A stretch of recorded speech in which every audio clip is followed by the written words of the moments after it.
महिलाओं के अपराध के प्रति जो है वो सेंसिटिव है और आम जनता जो है वो कितना ज़्यादा फैसिलिटेशन।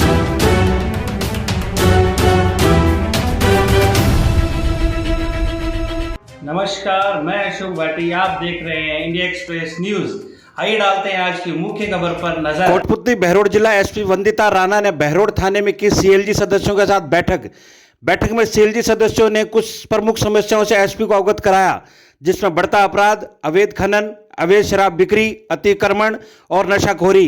इन सभी समस्याओं को सुन एसपी वंदिता राणा ने जल्दी से जल्दी इनका समाधान करने का आश्वासन दिया। इस मौके पर नीमराना एडिशनल एसपी शालिनी राज, बहरोड डीएसपी कृष्ण यादव, बहरोड थाना प्रभारी महेश तिवारी, मांडन थाना प्रभारी बाबूलाल मीणा, भाजपा नेत्री डॉक्टर नीलम यादव सहित अन्य गणमान्य सदस्य उपस्थित रहे। सुनिए एसपी वंदिता राणा और सीएलजी सदस्यों ने क्या बातचीत की। आप देखते रहिए India express news Ashok Bhati के साथ। महिलाओं के अपराध के प्रति जो है वो सेंसिटिव है और आम जनता जो है वो कितना ज़्यादा फैसिलिटेशन के साथ पुलिसिंग करी जा सके इसके ऊपर फोकस्ड है और बदमाशों के खिलाफ सख्त कार्रवाई के लिए कुछ उन कानूनों के अंदर पुलिस को, प्रशासन को और अच्छी पावर्स और अच्छी तरीके से एक्शन लेने की कैपेसिटी जनरेट की गई है। तो जब अब 1 तारीख से जब नए कानून लागू होंगे उस समय पर आप लोगों की, आम जनता की समय समय पर सपोर्ट की हमको डेफिनेटली फिर से आवश्यकता पड़ेगी। ऐसा हो सकता है कि समझने में आप लोगों को भी समय लगे और हमारी जो फोर्स है वो भी इम्प्लीमेंट करना शुरू करेगी, तो धीरे धीरे करके और उसको एक स्मूथ ट्रांजिशन हम कैसे करें ये हम लोगों को साथ मिलके विचार करना होगा।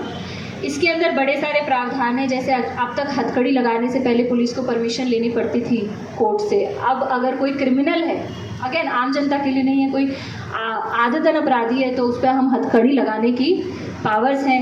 आम जनता के लिए जैसे कि पहले से चला आ रहा है कि महिलाओं से संबंधित अगर कोई अपराध होता है तो महिलाओं के जो बयान है वो महिला के द्वारा ही लिए जाते हैं, वो हमारे इस कानून में भी है। और इसी प्रकार से अगर कोई वृद्ध है और उससे अनुसंधान किया जाना है तो उसको थाने ना बुला के आपके रेजिडेंस पर आके या जो आपको जगह सूट करती हो उस जगह पर जाके आपके बयान लेने का प्रावधान है, वो प्रावधान है। इस प्रकार से बहुत से ऐसे प्रावधान हैं जो आम जनता को फैसिलिटेट करने के लिए आए हैं सब। और बड़े सारी धाराएं बदल गई हैं, आप लोगों को पता हो तो। अब आप किसी को कहोगे कि ये 420 है तो 420 का मतलब ही नहीं रहा कि वो आपके साथ चीटिंग कर रहा है। ये जानकारी में है आप लोगों के। धाराएं अब बदल जाएगी एक बड़ी सारी। तो जो हमारी लिंगों का पार्ट है वो लिंगों के पार्ट को भी हमें समय के साथ चेंज होगा। दफ़ा 302 चेंज होकर अब दफ़ा 103 हो गई है। तो आप लोगों को खैर ना जानकारी हो, काम ही ना बढ़े, अच्छे कामों से काम बढ़े। हमें तो इसी चीज़ के साथ काम करना है। लेकिन एंड में यही बात है कि जो ये नए कानून 1 तारीख से चल रहे हैं उन कानूनों का पर्पस भी यही है कि जनता की सेवा और जो हमारी डेमोक्रेसी है वो कितने अच्छी तरीके से काम करता है। तो मैंने काफ़ी समय लिया आपका और काफ़ी लंबी देर तक बड़ी सारी चीज़ों के बारे में मैंने आपको बोला। आप लोगों ने बहुत पेशेंटली सुना, उसके लिए मैं आप लोगों का बहुत बहुत धन्यवाद करना चाहूँगी।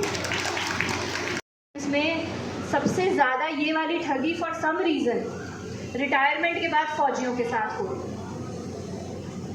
और इतना दुख होता है, हमें भी इतना दुख होता है क्योंकि ये बड़ी बार कहीं मलेशिया बैठे हैं, कहीं ये बैठे हैं, हम आदमी को भी पकड़ के लेके आ जाएं तो इतने में बैंक में से पैसा एक से दूसरे, दूसरे से तीसरे में ट्रांसफ़र हो गया, पैसा रिकवर किए बिना न्याय नहीं हुआ। तो अगर पैसे लगाने शेयर बाज़ार में तो शेयर बाज़ार की बड़ी कंपनी है जहाँ से निकालते हैं, बैंक वाले लगवाते हैं, जो प्रॉपर प्रक्रिया है उसके थ्रू लगाया जाए। तो सबसे पहले तो अपने को एक लालच से बचा जाए। दूसरी चीज़ बड़ी बार ज़रूरत होती है। चेयरपर्सन श्रीमती नारायण देवी girls college Behror, Bharatiya Janata party में अभी जिला उपाध्यक्ष हूँ। लंबे समय से क्षेत्र में शिक्षा, सामाजिक क्षेत्र और राजनीतिक क्षेत्र में काम करते करते आज की परिस्थितियों में जो फील किया है वो सबसे बड़ा विषय है यूथ क्राइम। और यूथ क्राइम में जो हमने ग्रास रूट पे महसूस किया है उसमें बढ़ने का कारण है कि नशे की प्रवृत्ति ने ना केवल हमारे युवाओं के भविष्य को बर्बाद किया है बल्कि परिवार और समाज में भी विकट परिस्थितियों को उत्पन्न किया है। तो मेरा आप सबसे आग्रह है कि जहाँ से ड्रग्स सप्लाई होता है और जो क्षेत्र में जिस तरह से बहुत इजी गोइंग ड्रग्स अवेलेबल हो रहा है उस पर रोकथाम लगनी चाहिए। इससे ना केवल हमारा युवा बचेगा बल्कि आप भी क्राइम को कंट्रोल करने में और हम सामाजिक परिस्थितियों में भी परिवार और समाज को आगे बढ़ाने में सक्सेस होंगे। मेरा दूसरा पॉइंट है, हम जहां आज की परिस्थितियों में फील कर रहे हैं कि साइबर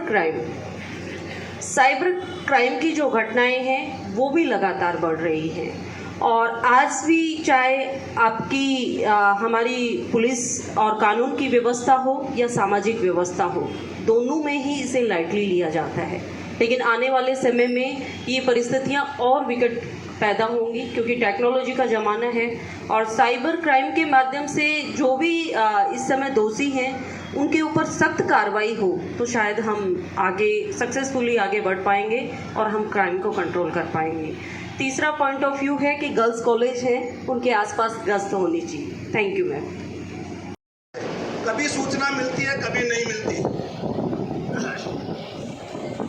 सीएलजी सदस्यों का आप ग्रुप में मेंबर हैं आप? जी ग्रुप में मेंबर है। अभी सूचना मिलती है 10 बजे की, अब मीटिंग हो रही है 12 बजे, तो आदमी कब तक रहेगा?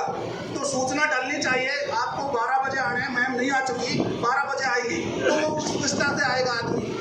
दोनों बातों में अंतर हो गया जी, तो आपका पॉइंट वैलिड है। और हम पुलिस से लेकर के हमने खुद ने छपवाया, गली में टेम्पू भेजा, अपने लगभग माइक से सबको सार्वजनिक रूप से कहा और उनकी आइडेंटिफाई फोटो लगाई, पर लेकिन आज तक सत्यापन नहीं हुआ है। हमारे यहाँ अवैध आदमी जितने रह रहे हैं उनका आज तक सत्यापन नहीं हुआ, किराएदार सत्यापन नहीं हुआ है, जबकि हम सामाजिक कार्यकर्ता के नाते स्वयं के खर्चे से किया था। किराएदार के सत्यापन की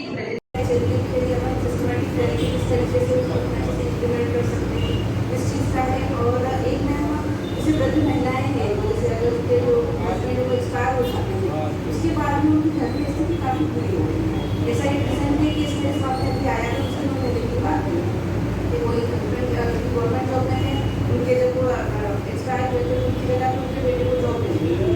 तब उस टाइम तक जैसे ही चलता रहा, तो मेरे बेटे की शादी हो गई है, अब वो बहू और बेटा कहते हैं कि साहब आपकी जो पेंशन है वो सारी की सारी हमें दो, हम आपको रोटी भी बना करके नहीं देंगे और हम आपको घर से निकाल देंगे। तो वो वाली कंडीशंस जो है, क्योंकि कहीं ना कहीं हमने उनको कई बार मैंने उनको बोला कि आप जाकर के और पुलिस से मिलो इस चीज़ के लिए, है ना, लेकिन कहीं ना कहीं एक तो वो समाज का डर, फिर वो ये कि वो माँ का एक और रहता है कि हाँ बेटा तो मेरा ही है।